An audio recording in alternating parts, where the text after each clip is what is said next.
நம்ம ultimate star தல அஜித்தோட ரசிகர்லாம் பெரிதும் எதிர்பார்த்த குட் பேட் அக்லி அந்த ஓஜி சாங் வந்து இப்போ ரிலீஸ் ஆகிடுச்சு. ப்ரோமோலேயே பார்த்தீங்கன்னா இந்த சாங் முழுக்க முழுக்க அஜித் ரசிகர்களுக்கு மட்டும் இல்லை, அஜித் வெறியலுக்குன்னே உருவாக்கின சாங் அப்படின்னு தான் தோணுச்சு. கிட்டத்தட்ட அது உண்மைதான் அப்படிங்கிறது இந்த சாங்கை கேட்கும்போது நமக்கு புரியுது. இந்த சாங்கை நம்ம ஜிவி பிரகாஷ் தான் பாடியிருக்காரு, கூடவே நம்ம ஆதிக்கில் வச்சிருந்தோன்னு பாடியிருக்காரு. சாங்ஸோட லிரிக்ஸ் எல்லாம் நம்ம ஏற்கனவே எதிர்பார்த்த மாதிரி தான். கடுமையான ஒரு என்ன சொல்கிறது, ஒரு கேங்ஸருக்கு என்னென்ன மாதிரியான பகை வருமோ, எதிரிகள் இருப்பாங்களோ அவங்கள எல்லாத்தையும் துவம்சம் பண்ணுற மாதிரியான ஒரு சாங்.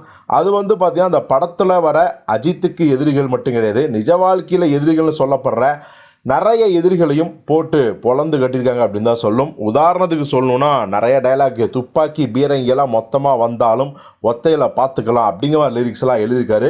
லிரிக்ஸ் எழுதுறது யார் அப்படின்னா நம்ம விஷ்ணு எடவன். நமக்கே தெரியும், லோகேஷ் கனகராஜோட அசிஸ்டண்ட்டு. விக்ரம் படத்துக்குலாம் அவர் தான் வந்து சாங் எழுதி பயங்கர மாஸ் கட்டினார். லியோவுக்கும் அவர் தான் அண்ணன் வரான் சாங் அப்படி பண்ணார். இப்போ அஜித்துக்கு இந்த ஓஜி சாங் எழுதிக்காரு.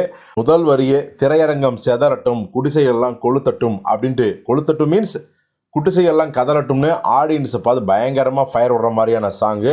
இப்படி லிரிக்ஸ் முழுக்க முழுக்க அஜித்தோட கேரக்டரை புகழ் பாடுற மாதிரியும் எதிரிகளுக்கான ஒரு சேலஞ்சு மாதிரியும் தான் இருக்குது. அதே மாதிரி பார்த்திங்கன்னா இந்த சாங் விஷுவல்ஸும் பார்த்திங்கன்னா கிட்டத்தட்ட டீசரில் காட்டின எல்லா அஜித்துமே இந்த விஷுவலில் வராங்க.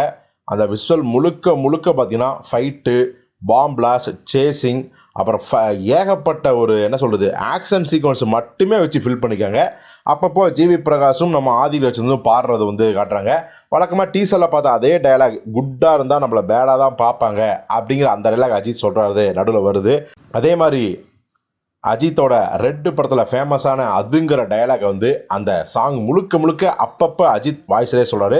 சாங் முடிஞ்ச பிறகும் அஜித் அதை சொல்கிறாரு. ஸோ ஓவராலாக இந்த சாங் பார்த்திங்கன்னா அஜித் ரசிகர்களுக்காகவே உருவாக்கப்பட்ட ஒரு பெப்பியான சாங்.